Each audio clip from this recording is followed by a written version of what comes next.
Correct தான். அவர் சொன்னதெல்லாம் நான் ஒத்துக்க வேண்டியதுதான். எனக்கு எதுக்கு சிரிப்பு வந்தது, இந்த ஒப்பந்தக்காரர்களுக்கும் அரசியல்வாதிகளுக்கும் இடையில இருக்கிற ஒரு அண்டர்ஸ்டாண்டிங் பத்தி கொஞ்சம் ஓப்பனாகவே சொல்லிட்டாரு. அதுக்கு எனக்கு சிரிப்பு வந்தது. லாஸ்ட் டைம் இந்த மாதிரி ஒரு நிகழ்ச்சியில நான் பேசிட்டு இருக்கும்போது நெறியாளர் வந்து அது உங்களுடைய ஒப்பீனியன் அப்படின்ட்டு என்ன கண்ட்ரோல் பண்ணாரு. அப்போ நான் சொன்னேன் அது என்னுடைய ஒப்பீனியன் தான், ஆனா இதுதான் வந்து பரவலான மக்களின் ஒப்பீனியன் அப்படின்னு நான் அதை சொல்லியிருந்தேன். ஓகே, இப்போ நான் I will come to this point. Nitin Gadkari வந்து ஒரு நிகழ்ச்சியில பேசும்போது அதை சொல்றாரு. அவர் ஹிந்தியில பேசுறாரு அப்படிங்கிறதுனால நான் முழுக்க முழுக்க கேட்டேன். ஏன்னா எனக்கு ஹிந்தி தெரியும். சாலை விபத்துகள் வந்து ரொம்ப அதிகமா போயிட்டு இருக்கு அப்படின்னும் போது அக்டோபர் 24, 2024 அவர் என்ன சொல்றாரு, இன்டர்நேஷனல் கான்பரன்சஸ்ல சாலை விபத்துகள் பத்தி ஒரு டாபிக் வந்துச்சுன்னா நான் போனேன் அப்படின்னா நான் வந்து I hang my head in shame அப்படின்னாரு. அதாவது நான் தலையை குனிஞ்சுக்குவேன். ஏன்னா நம்ம நாட்டுல வந்து இது ரொம்ப ஜாஸ்தி இருக்கு, நம்மளால அதை கண்ட்ரோல் பண்ண முடியல, அதனால எனக்கு அங்க போய் பேசுறதுக்கு கொஞ்சம் வெக்கமா இருக்கு அப்படிங்கிற மாதிரி அவர் சொல்லியிருந்தாரு. அந்த இன்டர்வியூல பல்வேறு விஷயங்கள் பேசப்பட்டன. அதுல இந்த ஒரு விஷயம் தான் அந்த சாலை விபத்து பத்தி. சாலை விபத்து பத்தி கடைசியில பேசும்போது அவர் என்ன சொல்றாரு, சாலைகள்லாம் ப்ராப்பரா மெயின்டைன் பண்ண மாட்டேன்றாங்க அப்படின்னு சொல்லிட்டு அந்த குண்டும் குழியுமா இருக்கிற அந்த சாலைகளுக்கெல்லாம் கான்ட்ராக்டர்ஸ்க்கு மேல இந்த மாதிரி செயல்பாடுகளை எல்லாம் நம்ம நான் வைலபிள் அஃபென்ஸா கன்சிடர் பண்ணணும் அப்படிங்கிறாங்க. நான் வைலபிள் அஃபென்ஸா கன்சிடர் பண்ணணும் அப்படின்னு சொன்னா அதுக்கு வேண்டிய முகாந்திரங்கள் நீங்க வந்து சமர்ப்பிக்க வேண்டி இருக்கும். ஏன்னா ஒரு ரோடு போட்டிருக்கோம் அப்படின்னு சொன்னா ஓகே, மெயின்டெனன்ஸ் கான்ட்ராக்ட் படி நீங்க வந்து இது பண்ணலாம், பராமரிக்கணும் அப்படிங்கிறது கரெக்ட் தான்.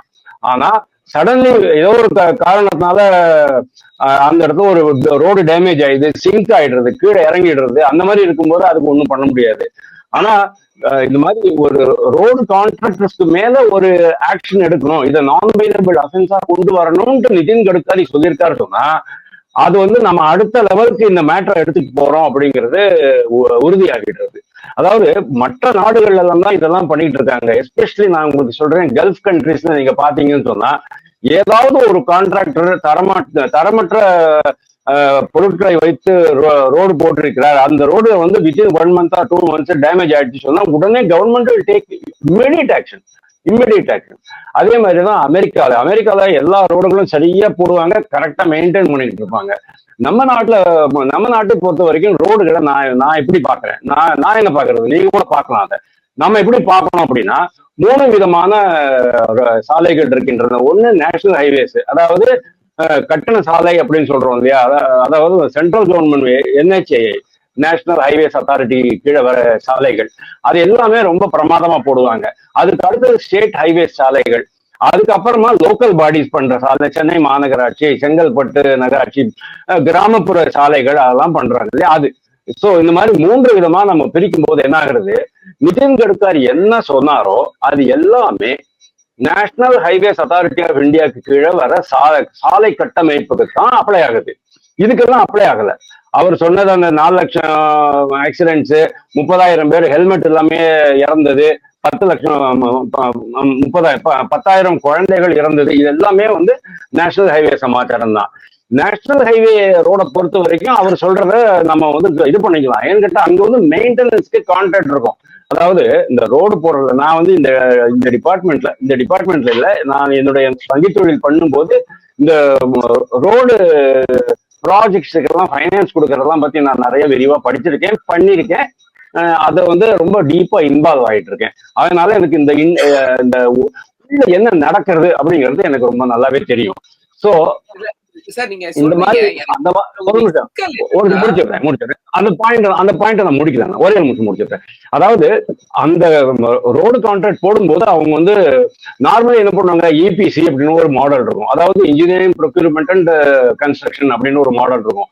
அடுத்தது BOOT, அங்க பில்டு, ஓன், ஆபரேட், அப்புறமா டிரான்ஸ்பர், 25 வருஷத்துக்கு அப்புறமா டிரான்ஸ்பர் பண்ணிடுங்க கவர்மெண்ட்டுக்கு அப்படிம்பாங்க.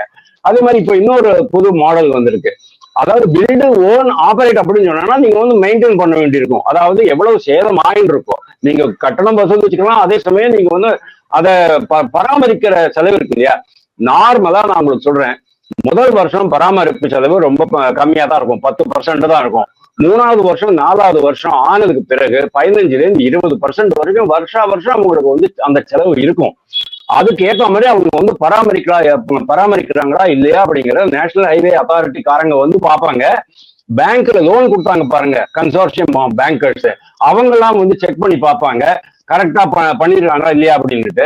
அதையே மத்த இந்த ரோடு இன்ஜினியரிங் கன்ஸ்ட்ரக்ஷன் இதெல்லாம் இருக்குல்ல இன்ஸ்டிடியூட்ஸ், நம்ம நாடுல வந்து ஐஐஎம் ஐஐடி இவங்க எல்லாம் பண்ற அந்த வேலையை மெட்ராஸ்லயே வந்து ரோடு இன்ஜினியரிங் அப்படின்ட்டு ஒரு பர்டிகுலர் இன்ஸ்டிடியூட் இருக்கு. நிறைய பேருக்கு இந்த விஷயம் தெரியாது. அவங்களும் இந்த வேலையை பண்ணுவாங்க. எங்கெங்கெல்லாம் அவங்க வந்து இம்ப்ரூவ் பண்ணாங்கிறதெல்லாம் சொல்லி கொடுப்பாங்க.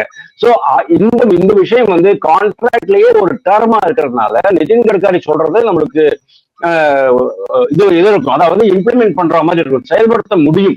ஆனா அதே இது நீங்க வந்து சென்னை மாநகராட்சிக்குள்ளேயோ இல்லைன்னா ஒரு கார்பரேஷன், ஒரு நான் கார்பரேஷன் லிமிட்லயோ முனிசிபாலிட்டி லிமிட்லயோ கிராமப்புறங்கள்லயோ நீங்க பண்ணும்போது அங்க வந்து பராமரிப்பது யார் அப்படிங்கிற கொஸ்டின் வரும்.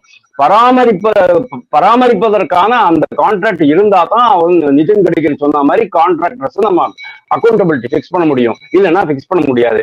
நார்மலி இந்த மாதிரி இடங்கள்ல என்ன ஆகுறது அப்படின்னா, ஒரு ரோடு போட்டுட்டீங்க, அந்த ரோடு அந்த பில் பாஸ் பண்ற வரைக்கும் வந்து 2-3 ஸ்டேஜஸ் தான் இருக்கு, ஜாஸ்தி கிடையாது. கான்ட்ராக்ட் கொடுத்ததுக்கு அப்புறமா ஸ்டார்ட் பண்ணுவாங்க. உடனே அங்க போய் அவங்க என்ன பிட்டுமின் மிக்ஸ் பண்றாங்க, என்ன அந்த இவர் சொன்னார் பாத்தீங்களா, சொரண்டினாங்களா, பல்வரைசேஷன் பண்ணாங்களா, இதெல்லாம் பார்த்துட்டு சர்டிபிகேஷன் கொடுக்கணும். அதுக்கப்புறமா வந்து குவாலிட்டி செக்கிங் பண்ணணும். அதுக்கப்புறமா அவங்க போடும்போது எவ்வளவு இன்ச்சு போட்டிருக்காங்க, 6 இன்ச்சு போட சொன்னோமே, 3.75 இன்ச்சு தானே இருக்கு, செக் பண்ணுவாங்க. ஹைவேஸ்ல எல்லாம் நீங்க போனீங்கன்னு சொன்னா ரோடு ஓரத்துல கடப்பாரை போட்டு கொத்தி அதை மெஷர் பண்ணுவாங்க. இதெல்லாம் யாருமே பண்றது கிடையாது. இதெல்லாம் யாருடைய பொறுப்பு அப்படின்னு சொன்னா இங்க இருக்கிற பிடபிள்யூடி அதிகாரிகளுடைய பொறுப்பு. ஆனா அந்த அதிகாரிகளுக்கு இதெல்லாம் பண்ண முடியாம போக காரணம் என்ன அப்படின்னா, கான்ட்ராக்டர் என்ன பண்ணிடுவான், முதல்லயே செட்டிங் பண்ணிடுவான். கான்ட்ராக்ட் எப்படி கிடைக்கிறதுன்னு சொன்னா நம்ம ஜெகதீஸ்வரன் நல்லாவே தெரியும். அமைச்சர் அப்படி இல்லைன்னா ஒரு எம்எல்ஏ, அப்படி இல்லைன்னா ஒரு டிஎம்கே ஒரு ஆளுங்கட்சி அதிபர், அமைச்சர், பிடபிள்யூடி என்ஜினியர், அதுக்கப்புறம் ஒப்பந்ததாரர்னு இந்த லைன் எல்லாம் தாண்டி அமைச்சர் நிதின் கட்கரி சொல்றது மாதிரி தண்டிச்சிட முடியுமாங்கிறதா என்னுடைய கேள்வி. கண்டிப்பா அதான் நான் சொல்ல வரேன். நேஷனல் ஹைவே ப்ராஜெக்ட்ல எந்த ப்ராப்ளம் கிடையாது. நேஷனல் ஹைவே ப்ராஜெக்ட்ல இந்த மாதிரி கான்ட்ராக்டர் மினிஸ்டர் நெக்ஸஸோ கான்ட்ராக்டர் ஆபீசர்ஸ் நெக்ஸஸோ இருக்கவே இருக்காது, கிடையவே கிடையாது. அங்க எந்த ப்ராஜெக்ட்லயுமே அவங்க கிடையாது. குறிப்பிட்டு சொல்றதே நேஷனல் ஹைவேஸ் மட்டும்தான் சொல்றாரா, இல்ல இந்தியாவிலேயே ஒட்டுமொத்தமா விபத்துக்கள் தவிர்க்க வேண்டும் 2030க்குள்ள அப்படிங்கிற பார்வை முன்வைக்கிறாரா? கரெக்ட் தான். அவர் வந்து ஒரு டைரக்ஷன் கொடுக்கிறாரு. அவர் சொன்னது வந்து ஹைவே ப்ராஜெக்ட்ஸை பொறுத்து மட்டும்தான் சொல்லியிருக்காரே தவிர லோக்கல் பாடிஸை பத்தியோ இல்ல பஞ்சாயத்து பத்தியோ சொல்லல. ஆனா அவர் இந்த மாதிரி ஒரு ஐடியா கொடுத்திருக்காருன்னு சொன்னா டெஃபினெட்லி பாருங்க, நம்ம வந்து கேஷுவலா அதை புறந்தள்ளிட்டு போக முடியாது. அவர் ஆதாரம் இல்லாம, அதாவது கான்ட்ராக்டர்ஸுக்கு அக்கௌண்டபிலிட்டி பிக்ஸ் பண்ண முடியும் அப்படின்னு அவர் நினைக்கிறார். அதுவும் நிதின் கட்கரி மாதிரி ஒரு அமைச்சர் நினைக்கிறார் சொன்னா கண்டிப்பா அதுக்கு வந்து சரியான முகாந்திரம் இல்லாம அவர் பேசியிருக்க முடியாது. ஆனா அதையே இங்க இம்ப்ளிமெண்ட் பண்ணுவாங்களா, கார்பரேஷன் லெவல்ல இம்ப்ளிமெண்ட் பண்ணுவாங்களா? ஒரு கான்ட்ராக்டர் நம்ம வந்து டீபார் பண்ணிட்டோம், அவன் வந்து டீலிஸ்ட் பண்ணிட்டோம், அவனுக்கு வந்து பிளாக் மார்க் கொடுத்துட்டோம் அப்படின்னு சொன்னா, அதாவது ரேட்டிங் கம்மி பண்ணிட்டோம் அப்படின்னு சொன்னா, திருப்பியும் அந்த கான்ட்ராக்டரையே கூப்பிட்டு இன்னொரு ப்ராஜெக்ட் கொடுக்கறதுக்கான அரசியல்வாதிகள், மாநகர பொறுப்பில் இருப்பவர்கள் அவங்க எல்லாம் அதை பண்ணிக்கிட்டு இருக்காங்க. இது நீங்க எப்படி கண்ட்ரோல் பண்ண முடியும்? அப்போ இந்த கண்ட்ரோல் பண்ண முடியும் ஒரு சிக்கல் இருக்கு.